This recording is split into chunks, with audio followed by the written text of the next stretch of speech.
about is the new Marvel Zombies project.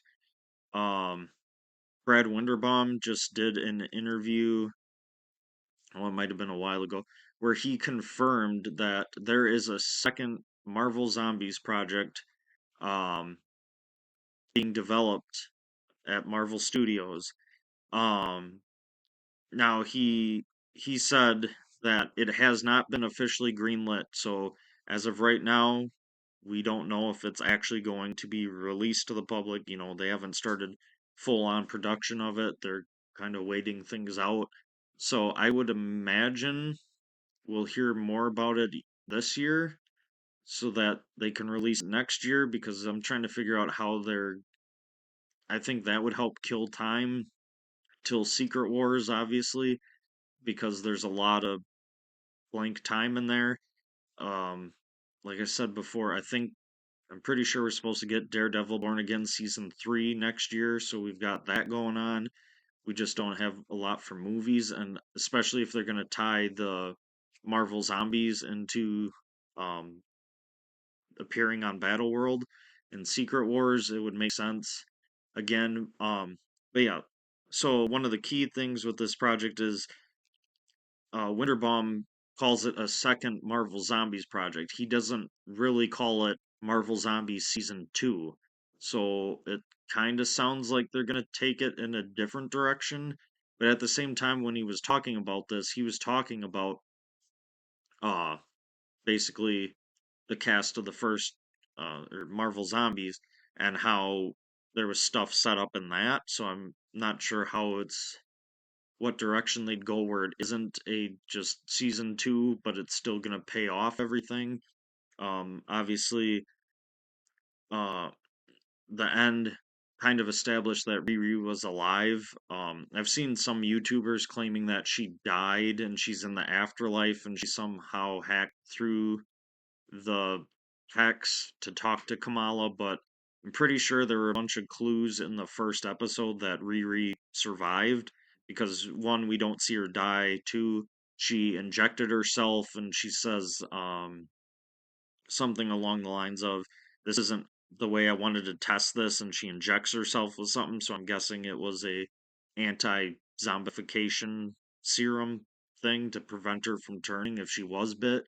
And then you also had Friday in the Iron Man suit fly back to help her. So we know, even though she's off screen, she did receive help from a robot that the robot can't be turned against her. Um, and then yeah, that would explain why when she does hack through the hex, she's still fighting zombies. If she was dead, I don't know if there'd be zombies in the afterlife too that you'd have to fight. But yeah, and I think one of my big complaints from like Marvel Zombies was that it really wasn't ever explained why Wanda needed the bangles. Like she obviously needed them to amplify her power, but it like wasn't explained exactly what they would do in that regard. It was just I need them and now I have control over the world. So yeah, it'd be nice if there was some better explanation there. But like I said, it sounds like it's going in a different direction that isn't a direct. I don't know. It sounds like it'll continue it, but it's not a season 2, so I don't know how that's gonna work. Um, yeah. Then, um, I guess for Secret Wars, there was somebody, maybe I'll do a video that was reporting like all these different territories we were supposed to get. Like I said, they were reporting that we were supposed to get the 3 Forbidden Lands, Perfection, full of Ultrons, the Deadlands full of Marvel Zombies, and then New Xandar, with Annihilus and the Annihilation Wave. Um, so one thing they reported on is that because of the uh, Annihilation Wave not being set up prior to Secret Wars at this point, that they might turn and change that territory. It'll still be kind of a Forbidden Land, but it'll be more original to the MCU. And they're saying that they're considering Ego the Living Planet to be that territory of Battleworld, and he's being contained there because if he's let loose, he would take over the entire planet, just like, the Ultron robots and the zombies. So that seems to make sense. Plus, he's already set up more than um, the Annihilation Wave. Um, they were also claiming Valhalla is going to be one of the territories on Battleworld, so that could mean some of the, Jane Foster and the other Asgardians could show up as cameos or something like that. Um, yeah. And then they're reporting that we're supposed to get like Doctor Doom or God Emperor Doom, um, at like full power versus the cosmic entities. And the claim is that we're supposed to be getting a scene almost like out of the Infinity Gauntlet storyline from the comics that we didn't see in the Infinity War movie. But in the comics, Thanos was gathering the Infinity Stones and he was going to use the Infinity Gauntlet. But all these cosmic entities had issue with that because they're like, okay, well, I think it was specifically Eternity because Thanos could use the Infinity Gauntlet to become the living embodiment of the universe. And so basically, all these cosmic entities came together, had a meeting. It was them, Adam Warlock, and the Silver Surfer, and they were trying to talk to the Living Tribunal to figure out what exactly could be done about this. Because the Living Tribunal's job is to make sure there is balance in the universe, and so Eternity was basically saying, well, I'm already the living embodiment of the universe, so Thanos shouldn't be allowed to do this. But the Living Tribunal essentially decided that the way the universe works is it's survival of the fittest. So if Eternity is meant to be the living embodiment of the universe, it should be able to overthrow Thanos and just keep control. But if Thanos is too powerful and takes control, then Thanos is rightly the new Eternity. Um, and so the cosmic entities have issues with that, so they help Eternity face off against Thanos. But he's a he's eventually, yeah, he gets the Infinity Gauntlet and he imprisons all the cosmic entities because he's more powerful than them with the Infinity Gauntlet. And then basically Thanos becomes the new Eternity, but that means his essentially consciousness left his body, which left the Infinity Gauntlet on his body. And then I think that's when Nebula ends up grabbing it and undoing it. Um, but yeah, so they're saying like all the cosmic entities we've gotten so far in the MCU are supposed to show up and face off against Doom, which I think would be awesome. So you'd have, the Living Tribunal's been set up. You've got Eternity in Love and Thunder. You've got Death and Agatha all along. The Guardians of the Galaxy carvings on Morag had Infinity and Entropy. Uh, what else? The Celestials. We have Galactus now.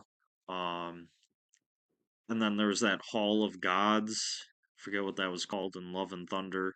Before they got to Eternity, that had like Eon there, and then the Watchers, and who knows, the like that. That could be how they bring in like Cohorte and um,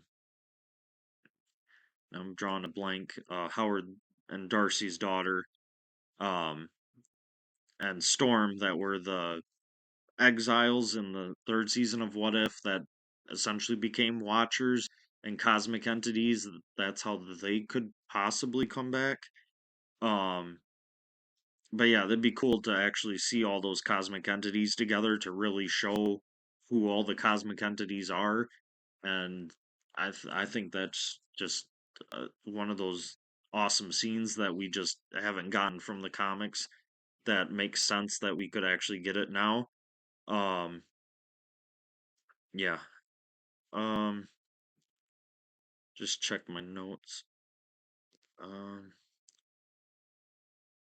yeah, I guess the other thing is I would really like to see like as many actors from live action Marvel appear in this as possible.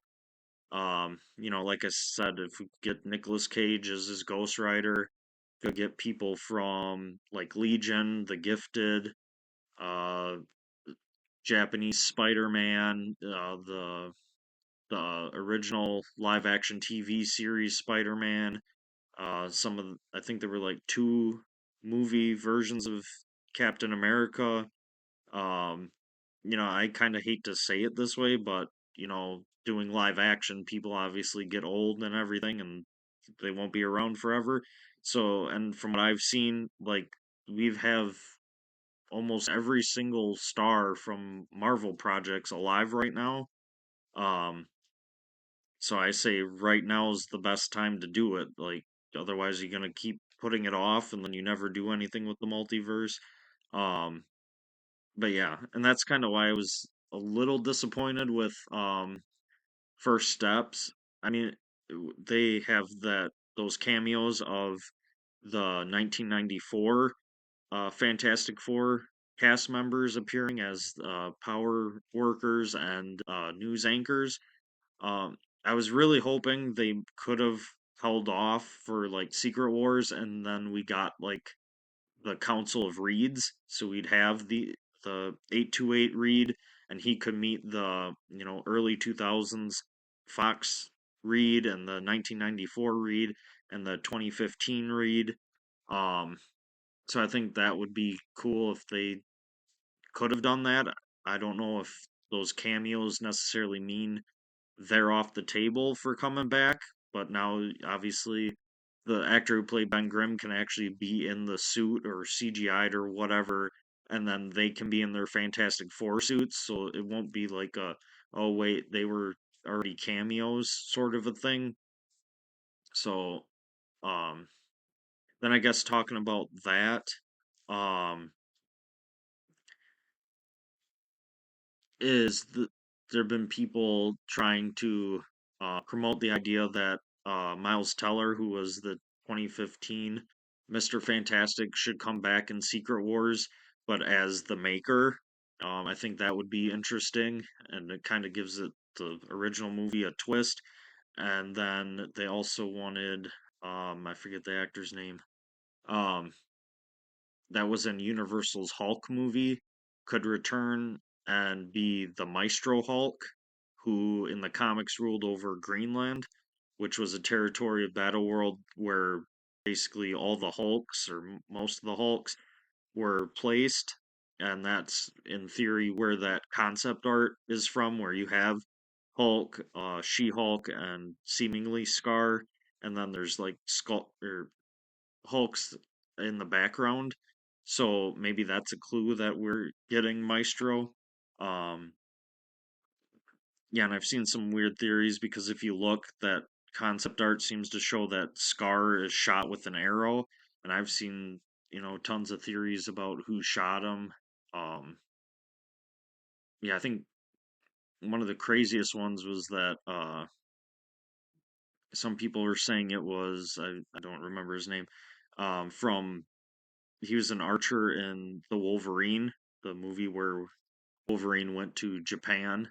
Um, I think he was supposed to be a mutant.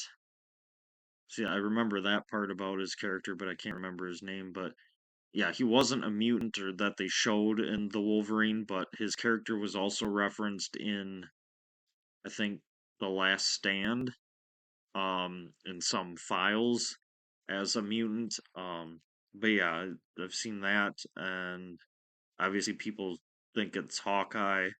Um, yeah.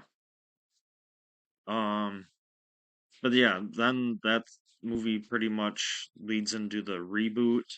Um, and yeah, so I'm expecting at the reboot or the reset, um,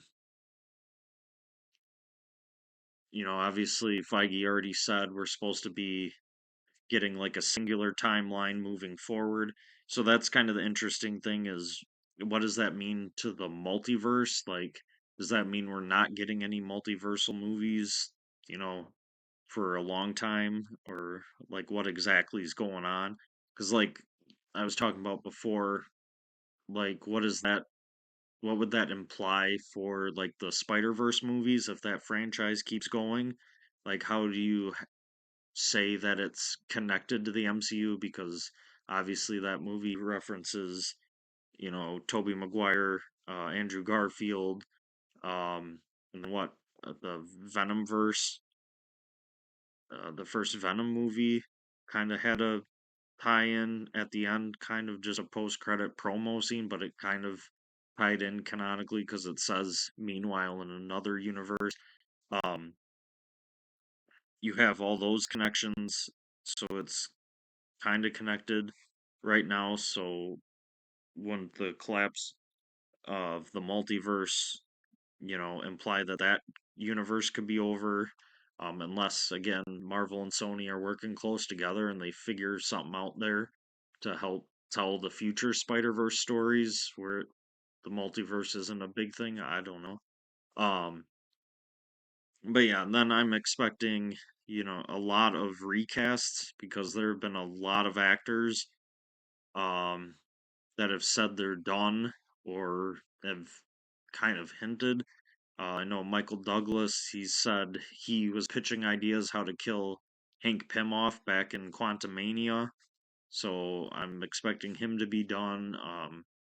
Evangeline Lilly has said she's done with acting, so it'd be interesting to see what happens with her. Like, is she like done with acting like right now, or is she done with acting until like this contract is up and then she's done with acting because she signed on like earlier before she decided? I don't know.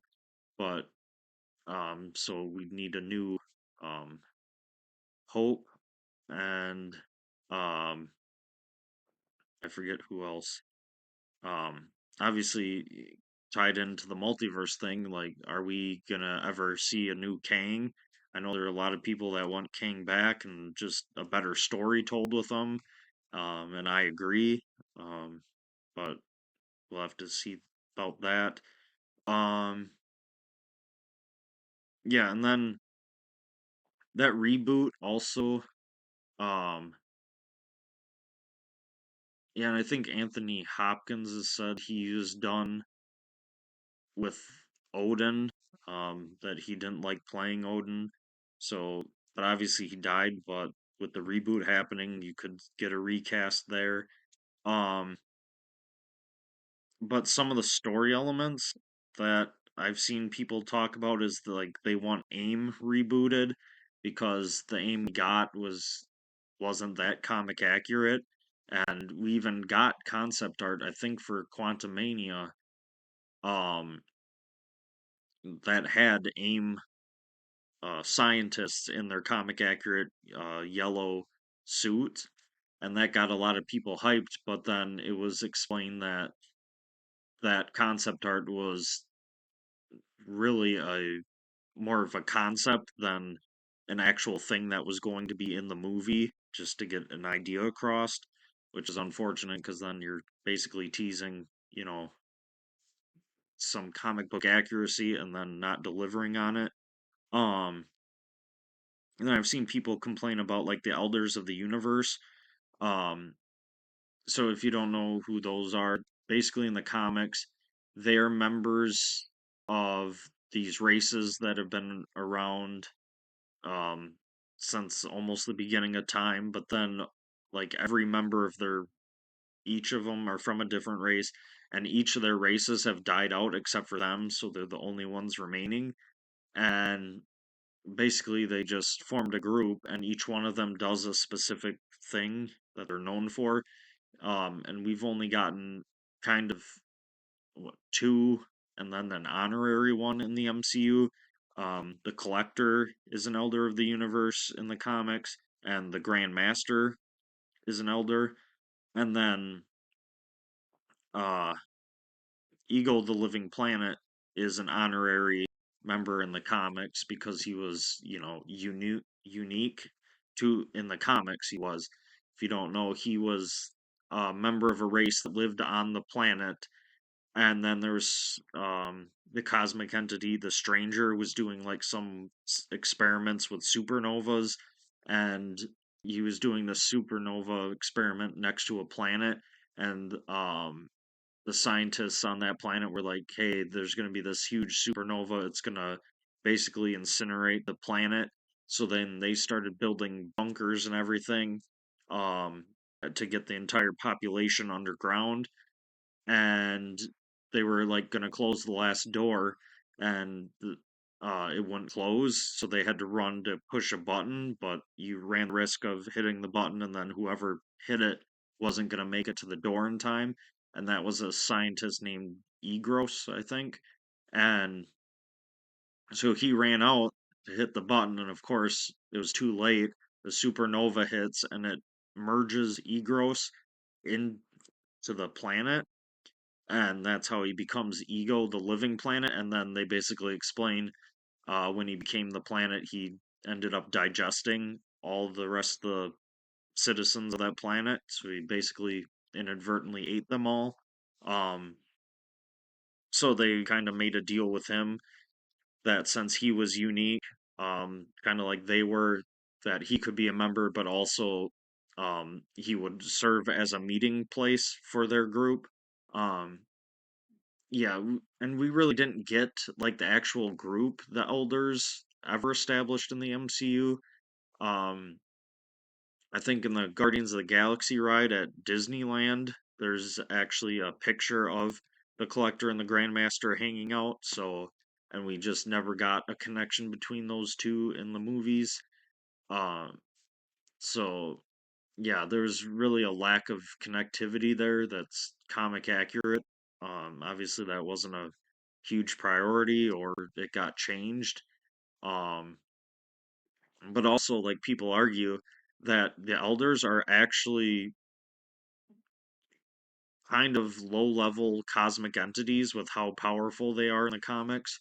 So, and really, the Collector and the Grandmaster, like, how powerful were they in the MCU? They really had no power at all. They just had servants and stuff.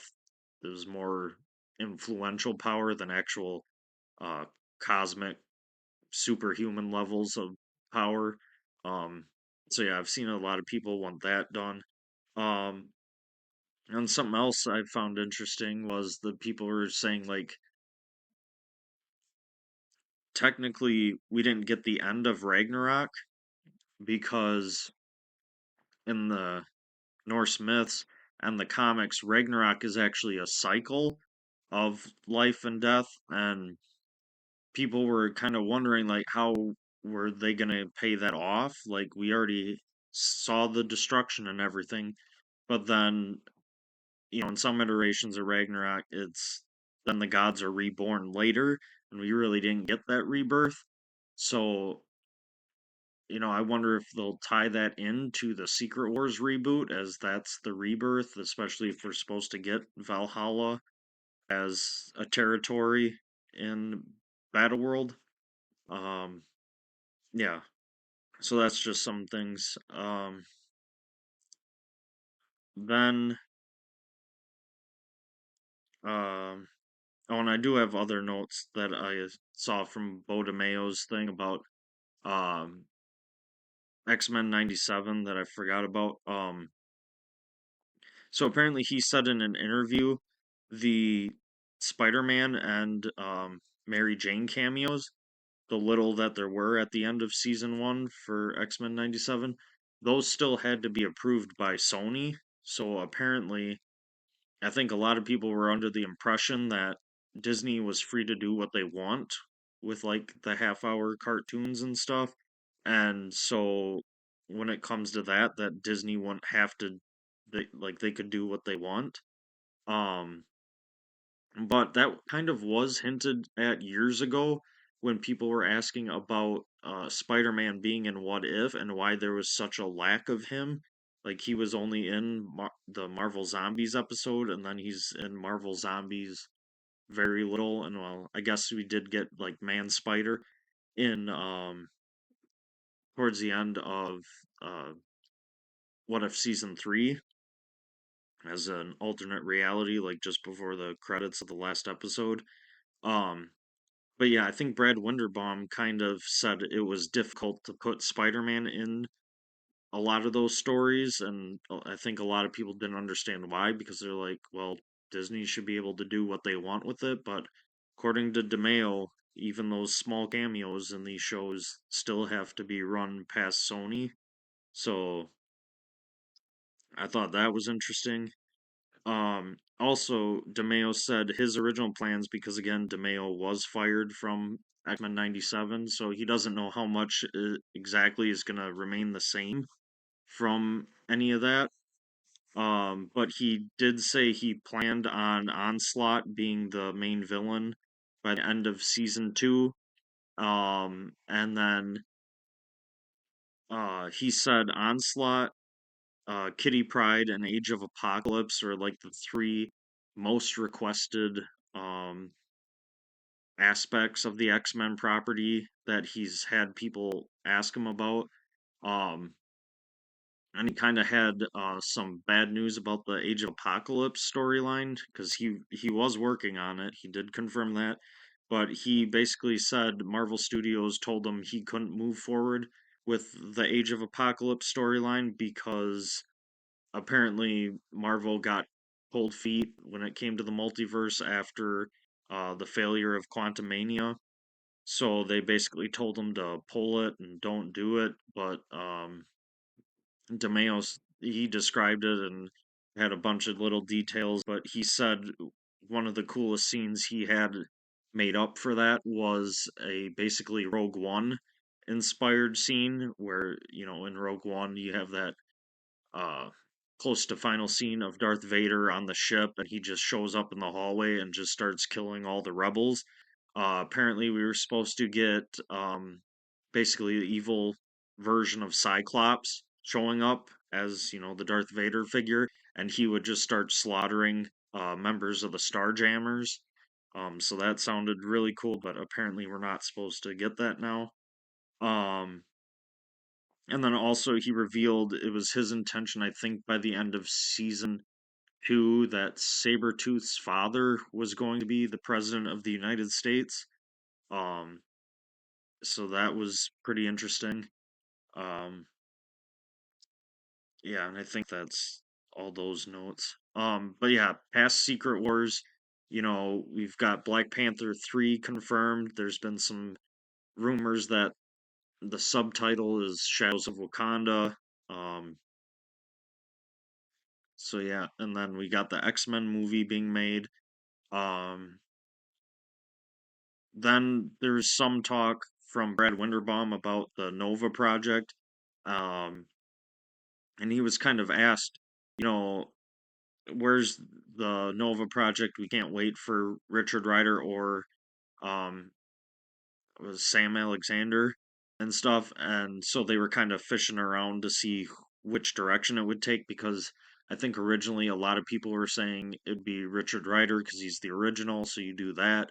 But then, and then that's a closer tie to Xandar. But then there was some talk that they had changed the plot ideas, and now it would have been Richard Rider at the beginning, but then it's basically him handing over the mantle to Sam, and then it would be mostly Sam focused. But Winderbaum seemed to just talk about Richard Rider the whole time, so it seems like that's the direction they were going. Um, then yeah, with the Nova project, we were supposed to get either a series or a special, but there was also that report that that was canceled alongside Strange Academy and Terror Inc. Um, I always thought the Terror Inc. one was interesting because I've heard people talk for years about the Nova project and for years about Strange Academy being in development.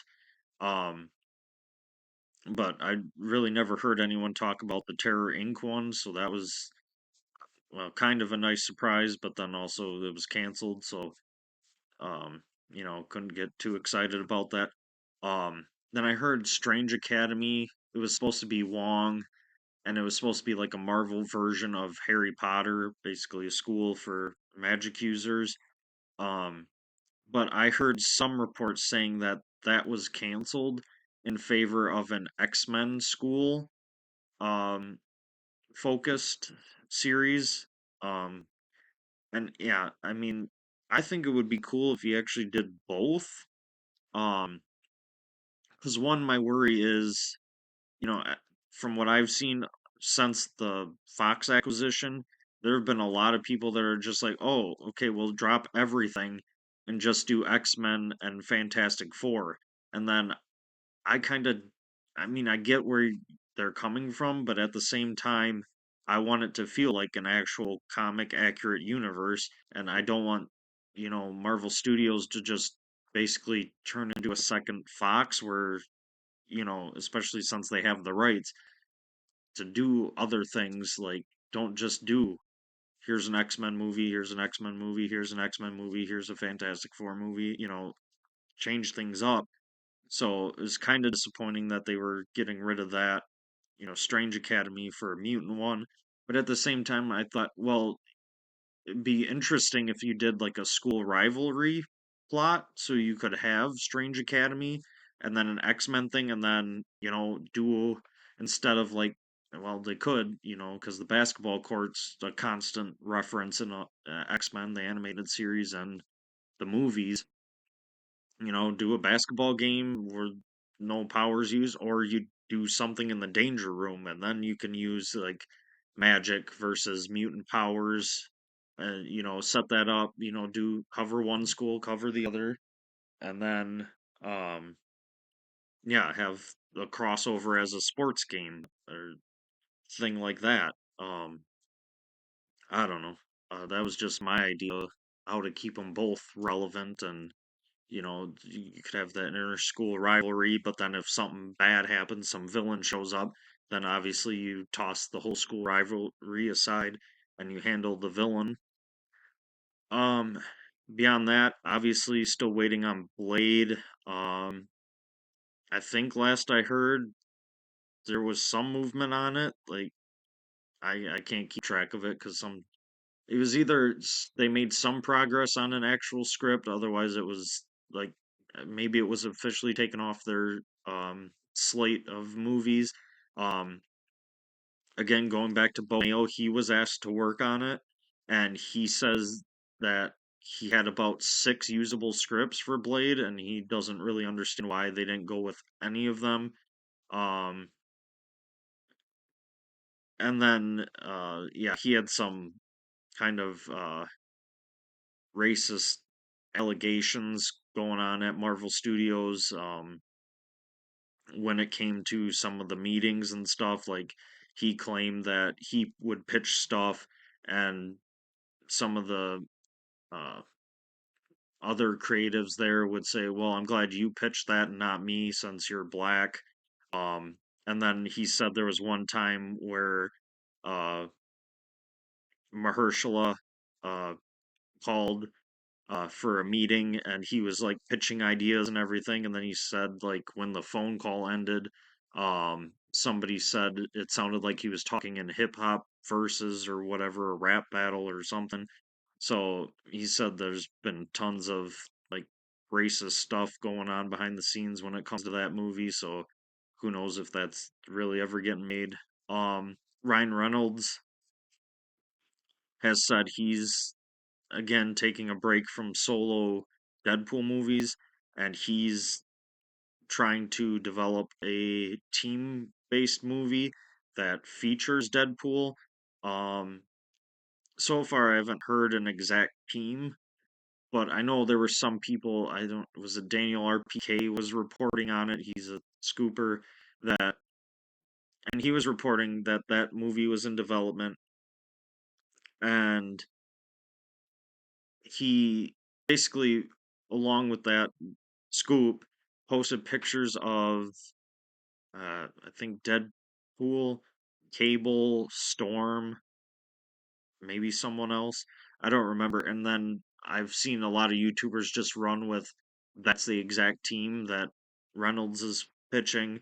Yet, as far as I know, he never said the team, and it was just like random people, that Daniel or whoever the scooper was put next to that because not even their scoop said who the team was consisting of.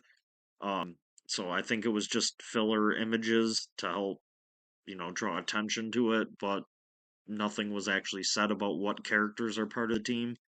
Um, yeah, so that'll be interesting. I kind of wanted Mercs for Money. I think there were some rumors a while ago that that might have been a thing being made. Um, but that might be more Deadpool centric, which isn't what Ryan Reynolds wants to do. He wants someone else to kind of be the star, and he'll just be there as a supporting character. Um, then obviously Midnight Suns. We've got so many of the horror characters set up, and yet nothing's been done with them. Obviously, again, Blade, possibly the Black Knight, um, uh, Moon Knight, uh, Scarlet Scarab, I think was her name. Man Thing, the Werewolf, Elsa Bloodstone. Um, yeah, we've got a lot of those horror characters set up, and obviously there's the rumors of uh, Ghost Rider being in Doomsday. Uh, yeah, the just seeing a team up would be awesome. Then I think there was talk that Marvel is currently working on a Werewolf by Night 2. I think they saw that special was, you know, had a really great reception, but then, it dies off in interest because it's like, okay, where are we seeing these characters next and what does it mean for the future and everything? And then they've just had nothing. And that might be due to like Blade, you know, there are reports of that for like Armor Wars. Like Armor Wars was supposed to be a thing, but then that was supposed to be tied to Secret Invasion. But then when Secret Invasion flopped, that's kind of when Armor Wars got derailed and then was eventually canceled. Be cool if Armor Wars could come back in the reboot. Um, Finally bring back War Machine because so far he hasn't even been confirmed for Doomsday, and he hasn't even been seen in any of the leaked concept art. And I haven't even heard him in the supposed leaks and plot leaks and all that. Um, it's kind of funny because I still remember those interviews that when people were asking Mark Ruffalo about him having a solo movie, and Don Cheadle would always tease him like, "Well, of course they're not going to give him a solo movie. Look who's playing the Hulk," teasing Mark Ruffalo. But now, Don Cheadle was supposed to get a solo series, and then that was canceled in favor of a movie, and now that can't be made or hasn't been made. Um, but yeah, so I think with the whole fumbling of Blade, that's really what caused all the other Midnight Suns horror characters to uh kind of be brushed past and everything. Um so now they might have finally figured something out to do a Werewolf by Night 2 now that they know Blade's not coming and Midnight Suns might be out a few years. um, which I think would be cool to finally have them back and do something with them because that's what happens to a lot of characters, especially these past few phases where we see them once and then they're gone. Even Shang-Chi's got that. Um, I mean, I guess we saw Echo a couple times, but now she's gone. That's why it'd be awesome if she was back for Born Again. Um, yeah, She-Hulk hasn't shown up, and she's possibly in Secret Wars, but now the actress says she doesn't want to work with Disney anymore, so not sure how that character is going to be handled. Um, let's see. There's the Power Pack movie. I know years ago it was reported that Marvel Studios was working on a Power Pack movie. I kind of assumed it was a live action one for the MCU. Um, but I heard that it kept getting pushed off because a big part of their crossovers with the larger universe is that they are friends with Franklin Richards. I really, if you don't know who they are, I don't know much about them. but they're basically, I think, a scientist's kids, like three of them, and they have powers and stuff. And at some point, they meet Franklin Richards, and then he kind of becomes a member, uh, just occasional team up with the kids. Um, but then I think more recently, I heard that Power Pack is being considered for an animated movie, um, because it's, more directed at kids. Um, and that's what they always say is the problem with working with kids on live action stuff is kids kind of grow up really fast, so you have to be filming like constantly with them in order to keep them at a young age. Otherwise, you kind of see that with the young Avengers, how they're supposed to be teens or something, and then they even kind of reference that in the Marvels when Kate shows up. She's like, you realize I'm not a teenager, I'm in my 20s. you know, you've only got certain amount of time before they either are older or just look older. Um, so yeah, you could, depending how fast you get these Power Pack movies out, they're gonna look old pretty fast, and then they lose the main focus of like the comic books of them being kids and superheroes. Um, and then there's also been rumors for a while about a Kid Kaiju movie. Yeah, again, it was almost the same thing, although I don't think the rumors were around as long as Power Pack. Um, that I thought they were doing him in the MCU, but I think recently that was another one that was said to possibly be an animated film, um, by Marvel, because again, it's a younger kid who can, I forget, he can draw monsters. He's tied to like Monster Island and all that stuff. Um, and kind of tied to Mole Man, because I think that was some of the rumors too, is that his movie was being on hold until they figured out, either regain the rights to the Fantastic Four and stuff, because you had like Giganto and all that works for Mole Man, but is also later tied to Kid Kaiju. Um, so yeah. Um, but yeah, so I think last I heard that was gonna be an animated one, just like Power Pack. Um, I think that's all. That's a lot, but um, yeah, I just wanted to get all that news out there, some of my theories on what direction they could be going, and some of the scoops that I've heard that could be true or could be fake. Um, and so yeah, so I'm looking forward to um, these next few years of Marvel. I think most of the stuff looks pretty good. I'd say the only one for this year that I'm iffy about is the Wonder Man series. So hopefully, they can pull something off there and it can be good. I guess, yeah, thanks for uh, listening to me go on and on about this. Um, Make sure you share your thoughts down in the comments section of what you're hyped for and what theories you think could be true and what you'd like to see. Um, rebooted, or a direction you'd like them to take after Secret Wars or stuff like that. Yeah, I'd love to read your comments. Thanks for watching.